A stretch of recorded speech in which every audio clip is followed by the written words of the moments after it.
Hey sis, are you there? I heard something was going on with you, but I'm glad that everything seems to have settled down now. I always knew that you were so nice, but I can't believe that you put yourself through all of that just for me. You really are too kind. Do you know that? Tracy, I really wasn't doing what I did for your sake, you know. I broke off my engagement with my fiancé because I caught you two having an affair with each other. Well, I know, but you were engaged to a CEO. You know that it's always been my dream to marry a rich man, right?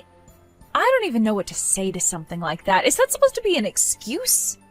Well, I've just always wanted to live like a spoiled princess, you know? I really don't know. What in the world does that even mean in this day and age? Besides, where did a dream like this even come from? It isn't like we were horribly poor or fantastically rich growing up. Well, I know, but that doesn't mean that I can't want to marry someone who is really rich, because if I did that, then I would never have to work another day in my life. And now I found that man after all this time. It really is like a real-life Cinderella story, isn't it? I don't remember the scene in Cinderella where one of the ugly sisters steals her prince away. Are you sure we were watching the same movie growing up? Oh, come on. You can't actually be mad at me for taking him for myself, right? Don't you know that all's fair in love and war? You just gotta get over this. You think this is something someone can just get over? This isn't a toy or something that you stole from me this time. We aren't kids anymore. You're right. We're adults, and I think that you're forgetting your place right now. I stole your fiancé from you, and that's a fact. You just need to accept the fact that you've been dumped for the better woman. You think I've been dumped? Please. I wouldn't have taken Jerome back if he came begging for me to take him back. I wonder if you have any idea just how pathetic and desperate you sound. I really don't care what you have to say about this anymore. I am through with the both of you. You really don't get it. You aren't the one calling the shots here. Jerome left you for me. Do you understand that? And it's because you weren't enough for him. He chose me over you because it's clear that I'm the better choice. And that's why we had an affair behind your back, because you couldn't make your fiancé happy and now he's left you. I really don't care how you try and frame it. It is true that Jerome cheated on me and that's why we're not getting married. But do you see me crying and moaning over losing him? Whatever, I just know that you've gotten better at hiding it now. But you've always been a little crybaby ever since we were little. Now who's the one trying to act all tough? We both know that you were the one who would resort to tears right away. You're just trying to project your feelings onto me, but it's not going to work. You think that I'm crying over getting your fiancé? As if. I think it's hilarious. I couldn't be happier about this. You have no idea how long it's been my dream to marry someone like a CEO and never have to work again. It's like my whole life has been leading to this moment. You really have no idea what you're talking about, do you? But whatever. What's done is done. Oh, come on! You can't just be taking it that easy. Can't you send me a message in all caps or shout at me over the phone or something at least? I'm not going to do that, but you should know that Jerome is not a CEO. What in the world are you talking about? Of course he's a CEO. He's the boss of the company that you work for, isn't that right? Actually, we have joint management of the company, if you must know. Hold on a second. What is that supposed to mean? How can you both manage the company? Well, I actually started the company with my startup capital. Jerome just snuck his way up the ranks using connections of his. The company is, however, all mine. This doesn't make any sense to me at all. What in the world are you talking about? I mean that when we first met while working for different companies, I had just established mine, and as it grew, Jerome showed interest in helping out. Then we started to talk about getting married. After I got pregnant, the board insisted that I have a co-manager in case anything happened to me, and they selected Jerome. So then, you two had the same job at the same time, but the company was really yours?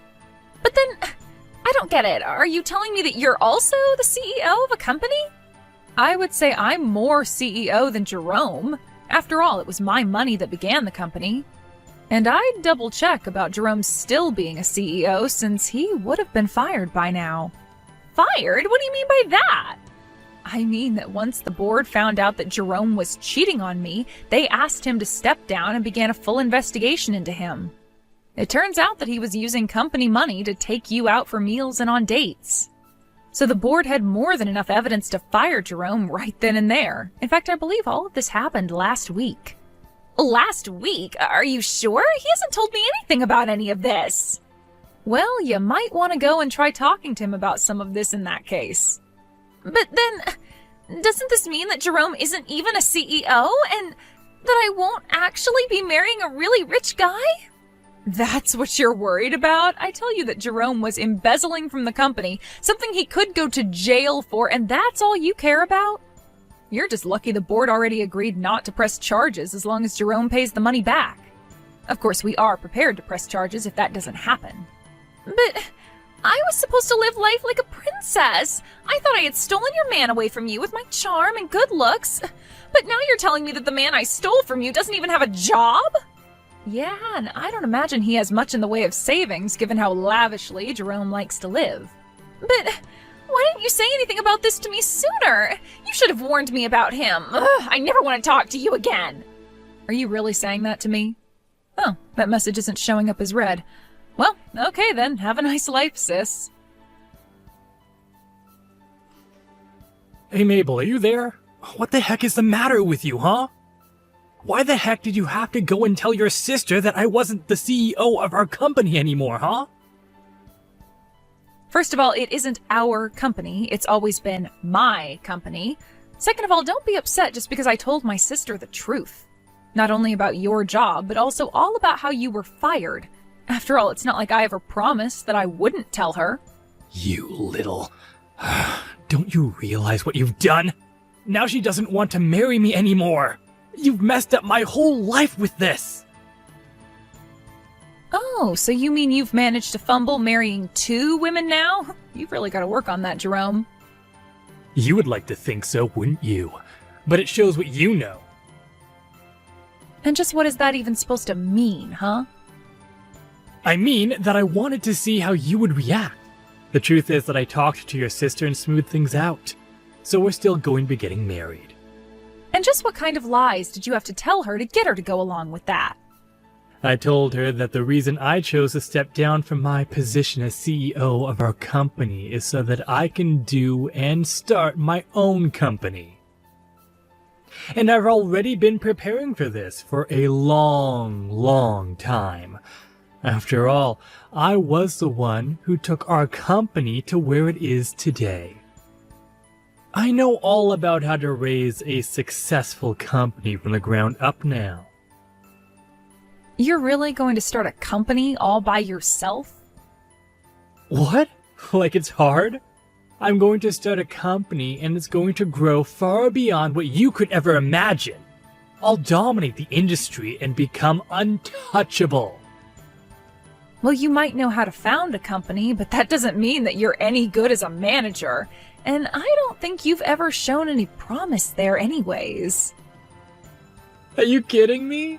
You're just jealous because I left you and our company to go start my own with my new woman. You can't actually think that I'm jealous of either you or my sister, right?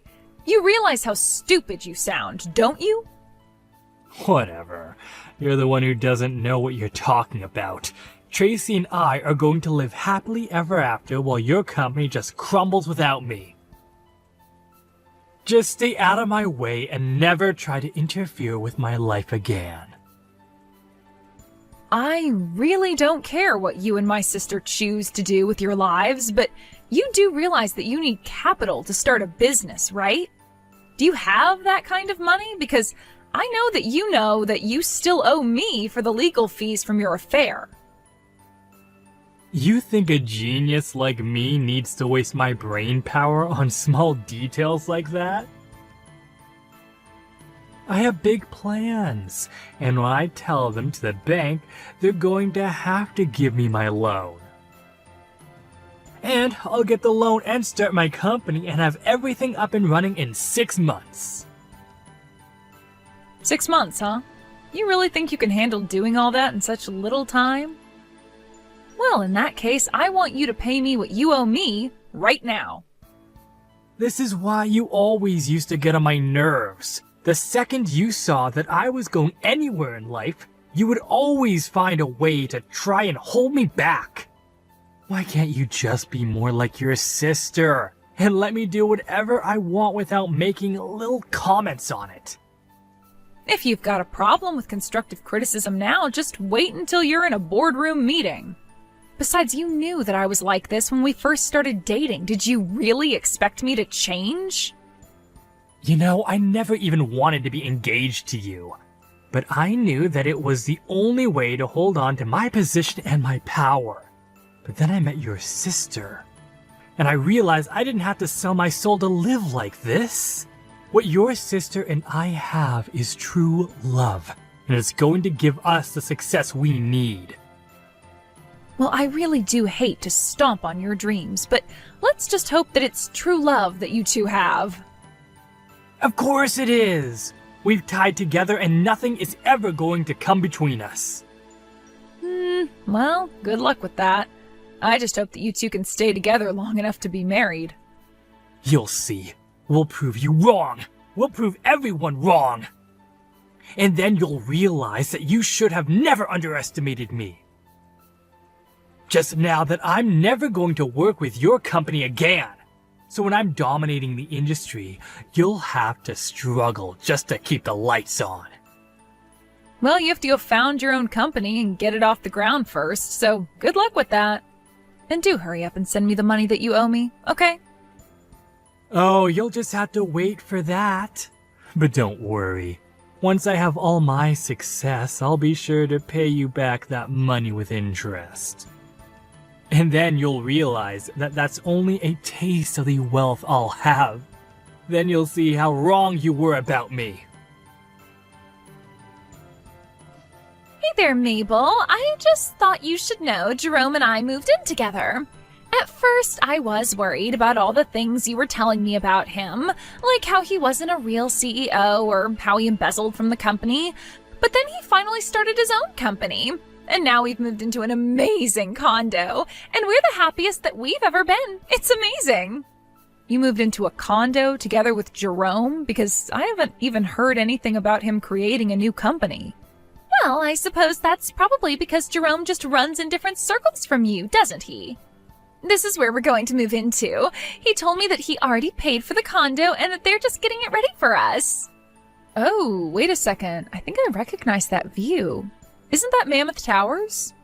You mean even you've heard of this amazing luxury condo building? Yeah, I have, actually. Do you know what room you're going to be living in? And just why would I share that with you? Don't tell me that you're going to try to break in and try to steal Jerome away from me. Because you should know that the building has guards in it and someone like you won't be allowed in. Right. Well, in that case, I guess you shouldn't worry about telling me the room number. Whatever. If you must know, the room number is 2305. So you're on the 23rd floor then? That's right. We're almost at the very top of the building. I've never gotten to stay in a place so nice. We're finally going to have our happily ever after. Well, it's just kind of funny because that's my unit. Wait, what? What in the world are you talking about? Do you really think I'm going to buy a lie like that? You have to come up with something better. I'm not kidding you at all. I own unit number 2305 in Mammoth Towers. Oh, just stop it already. Jerome sent me that photo from his phone. He was inside the unit and everything. There's no way that you own the building that we're about to move into. That doesn't make any sense at all. Well, yes, I'll say the interior does look like it's changed a lot. Although you should know that I got that unit because we bought it from Jerome's parents. But the building was under his dad's name for a while. Well, now you're not making any sense at all. How can it be your unit if it's under Jerome's dad's name? Okay, I guess I'll have to explain the whole thing then. So, that building was finished about a year ago. Around then, Jerome's dad thought to invest in the building company, thinking he would see some big returns. He bought a unit hoping to make a quick buck flipping it, but he wasn't able to pay for the whole thing. So then he came to me and asked me to buy it. So then, you're telling me that you bought this unit from Jerome's dad who couldn't afford to get one himself? Pretty much, yeah.